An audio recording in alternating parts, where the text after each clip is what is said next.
안녕하세요. 백목사의 세상 읽기. 이번 시간은 대한민국 장로회 교단의 분열사에 대해서 알아보도록 하겠습니다. 자, 이 나무위키에 나온 자료를 보니까요. 대한민국 개신교의 분파 중 하나인 장로회 교단 분열사를 기록한 문서인데요. 한국의 장로회는 여타 개신교 교파에 비해서 유독 극심한 수준의 파편화가 진행되었다. 감리회, 침례회, 성결교회, 그리스도교회 등은 신앙 노선 차이로 인해 발생한 두세 개의 교단이 있고, 성공의 구세군 루터에는 단일 교단을 유지하고 있는 것에 비해 장로회는 관계기관에 등록된 교단은 2018년 기준으로 최하 286개에 달한다. 외국의 장로교를 보더라도 역사가 400년이 넘는 스코틀랜드 장로교는 4개 교단으로만 분열되었고, 아시아에서 한국 다음으로 큰 대만 장로교는 단일 교단이다. 100년 남짓한 역사의 한국의 장로교회가 1950년 이래 불과 66년 만에 286개의 교단으로 분열한 것을 개혁주의한 장로교만의 특징이 아닌 것을 알 수가 있다. 다만 미국 장로교회와 네덜란드 개혁교회, 독일의 개혁교회, 아마공 개혁교회도 신앙 노선의 차이로 한국 장로교처럼 분열의 역사를 계속 겪고 있는 걸 보면 결국 케이스 바이 케이스인 것이다. 자, 혹자는 한국의 장로교도 고신, 기장, 예장, 통합, 예장, 합동의 4개 정도의 교단으로 유지되어도 큰 문제가 없을 것으로 추측하나 후스랄 대신과 백석의 사례를 보면 알겠지만 섣부른 통합은 결국 더 큰 분열만 초래할 뿐이다. 장로의 신학의 스펙트럼은 생각보다 다양하며 신학 노선의 차이를 해결할 수 없기에 국회를 세워서 강제로 교단을 합치고 반항하는 목회자를 감옥에 가두는 정도로 종교의 자유를 제약하지 않는 이상 어떻게 할 방도가 없다. 결국 교단의 강제 통합은 어림없는 주장이다. 그러나 대신과 백석의 경우는 합동과 통합 정도로 신학적 차이가 있음에도 불구하고 통합을 강행한 것이라서 비판이 많았다는 것도 감안해야 한다. 의외로 신학적 차이가 없는 교단의 자발적인 통합은 꾸준히 일어나고 있다고 한다. 자, 원인을 보니까요. 한국은 교단 설립이 너무나도 쉬워서 마음 맞는 사람 여러 명만 모여서 창립총회를 한 뒤 교단 헌법을 작성하고 세무서에 가서 등기 신청해서 고유번호증을 발급받으면 그게 끝일 정도로 너무 쉽기 때문에 교단 설립을 어느 정도 제약할 필요가 있다.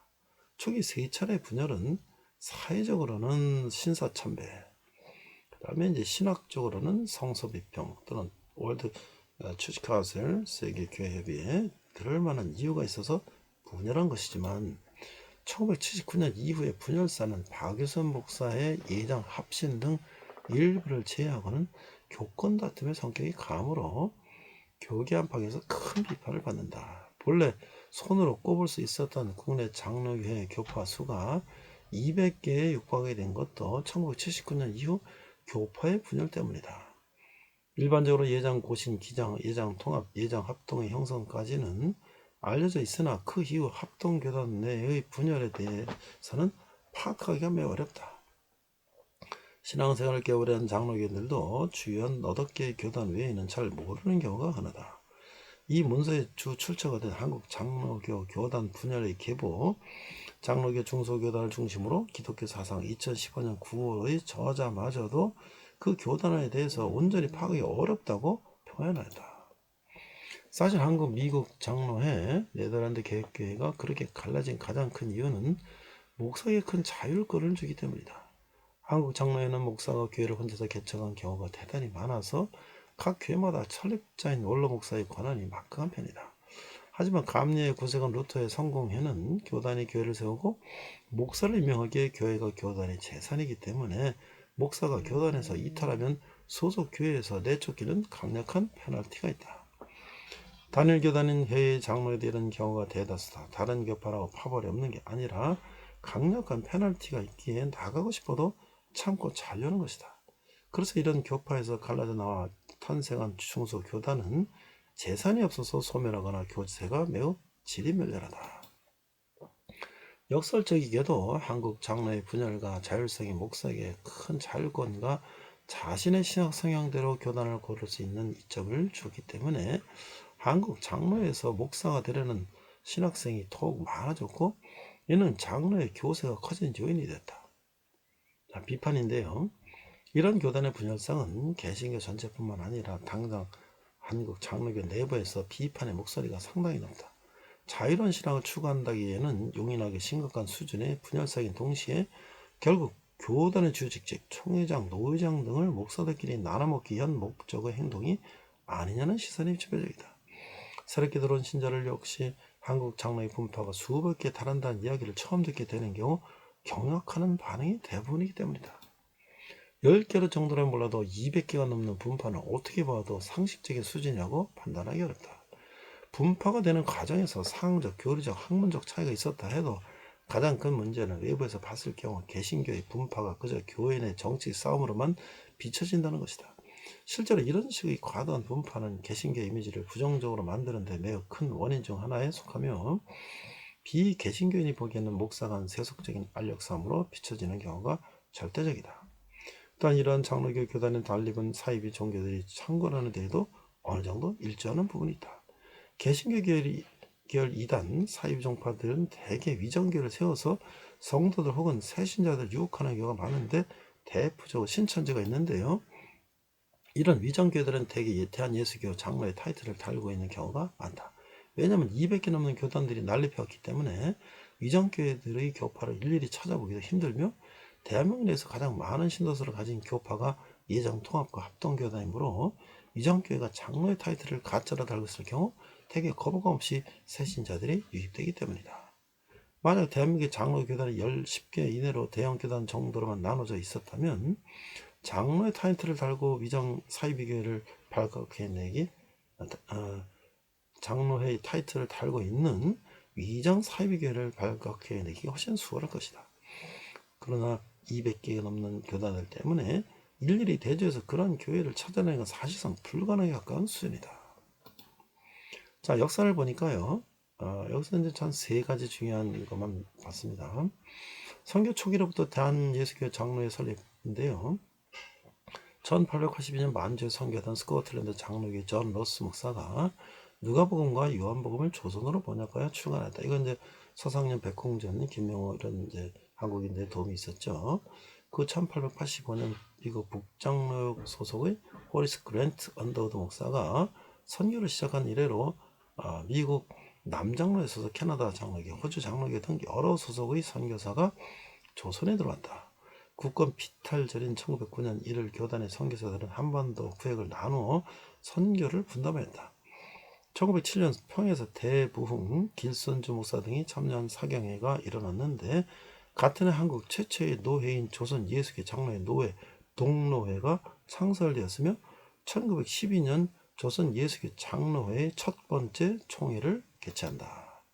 1930년대는 일제는 기독교인단들에게 신사참배를 강요했는데 이에 개신교들은 적였으나 많은 목사들이 투옥되고 평양신학교가 휴교당했으며 결국 일제 폐만까지 많은 목사와 신도들이 신사참배에 가담했다. 1940년대 총독부의 허가를 받아 서울에 조선신학교가 생겼다.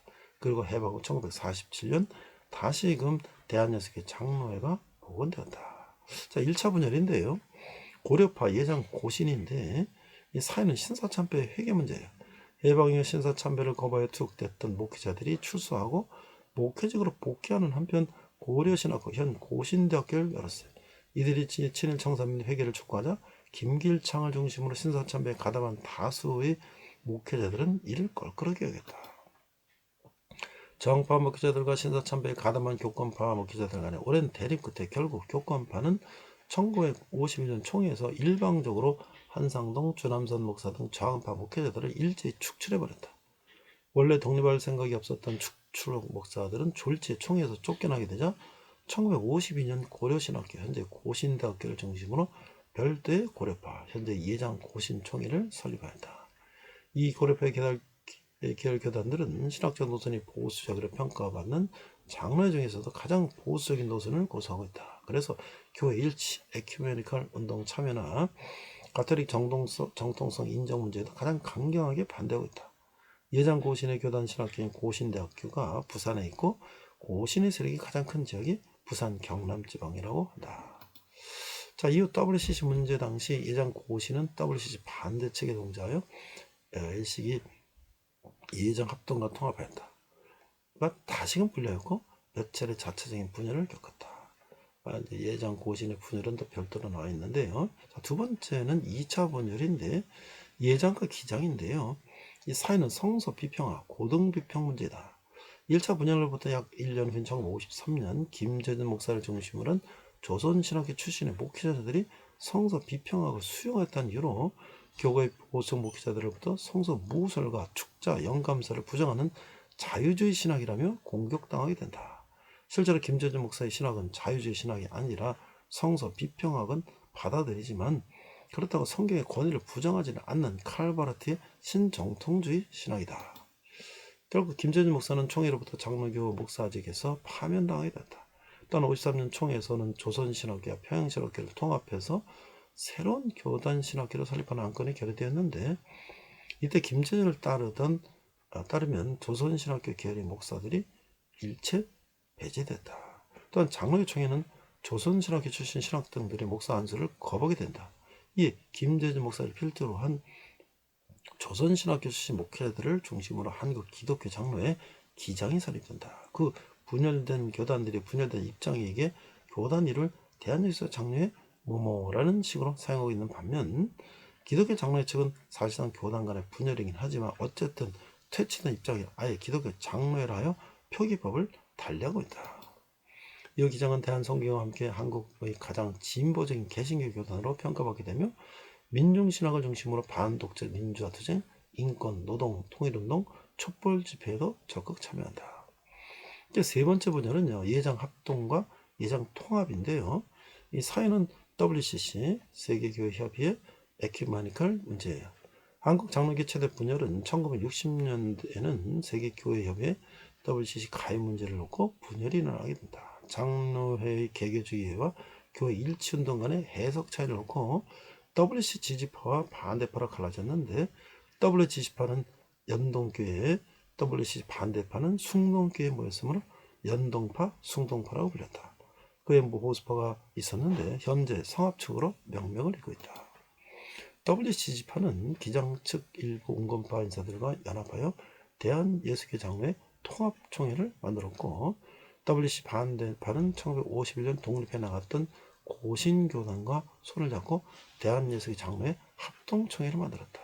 합동의 이름은 고신과 숭동파가 합동하였으므로 그런 이름이 붙은 것이다. 그러나 결국 신학교 합병 등의 민감 부분에서 양 교단 간의 의견 차이로 2, 3년 만에 다시 분리됐다. 고신 측에서는 이를 환원이라 하고 독자적인 교단총회 회기 역시 합동 이전을 이어가고 있다. 이 분열에서 등장한 예장통합과 예장합동은 현재 대한민국 최대 개신교 교단이다.